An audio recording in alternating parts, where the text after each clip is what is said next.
Welcome, everybody, to this episode on the science of learning, where in under 10 minutes we're going to introduce you to 7 pedagogical strategies that could, if you use them correctly, improve learning outcomes. So let's begin with what learning is. Well, learning is the process of acquiring skills, knowledge, and behaviours.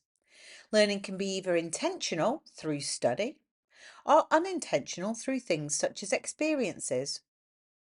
At the heart of it all, learning changes how we think, how we feel, how we act, and how we engage with ourselves and the world. Now, the landscape of learning is changing, and this isn't an episode on AI or anything like that, but it's important to recognize that learning is ubiquitous.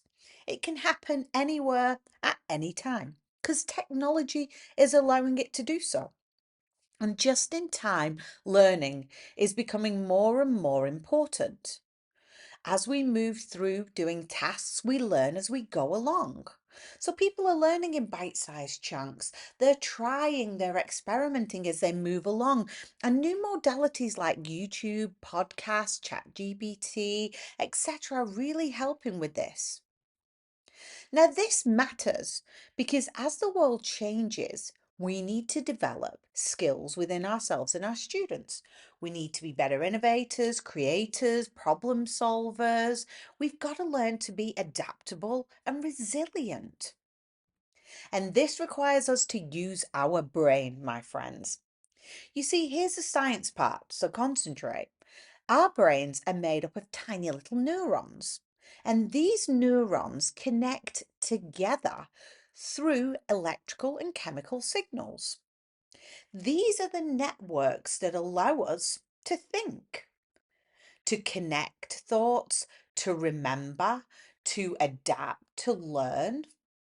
And without these neurons and neural connections growing, we're not learning. Now, neural networks allow us to adapt. We do something, we realize that that hurts our feelings, we don't do it again. That's when neurons are connecting together to teach us a lesson about emotional regulation. It works the same with problem solving. We do something, it works well, we do it another way, it doesn't work, we know how to do it in the future.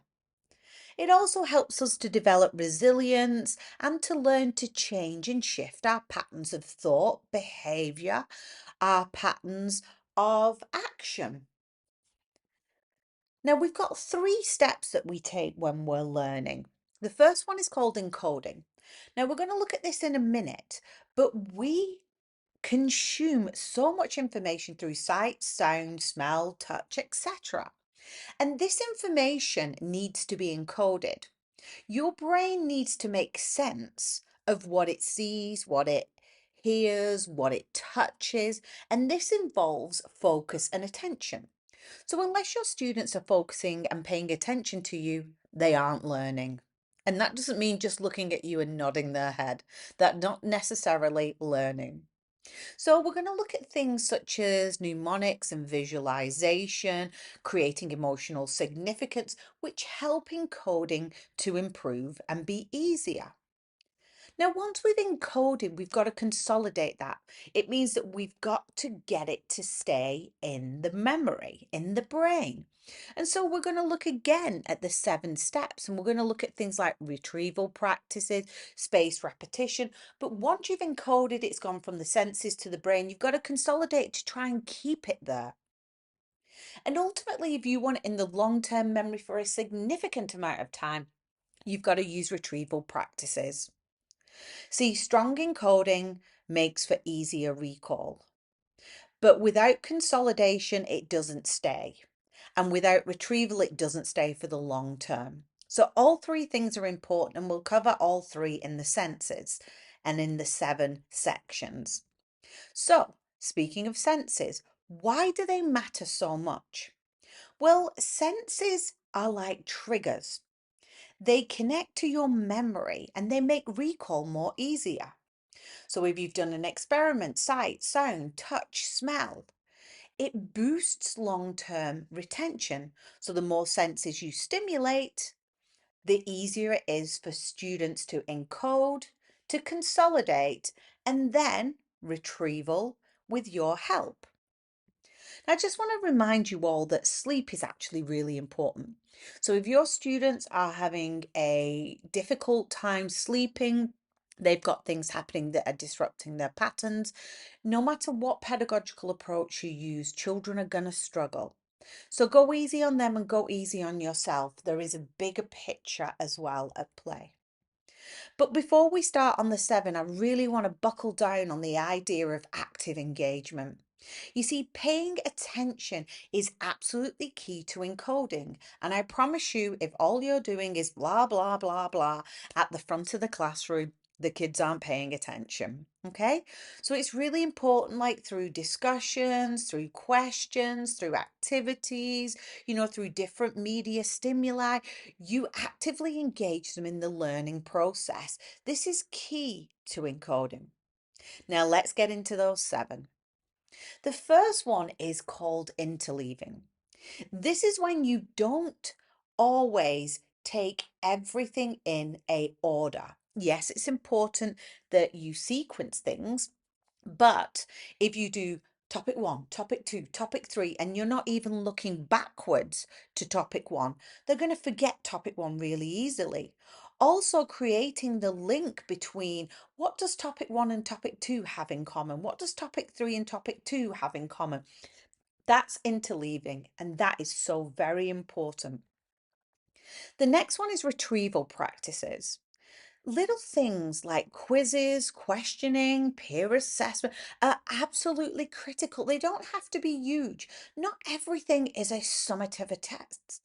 You can use very small, active learning strategies in the classroom to formatively assess and to retrieve with the students. The next one is space repetition, and this links into interleaving, because what we can't do is we can't just go topic 1, topic 2, topic 3, because you start to forget what you've previously learned.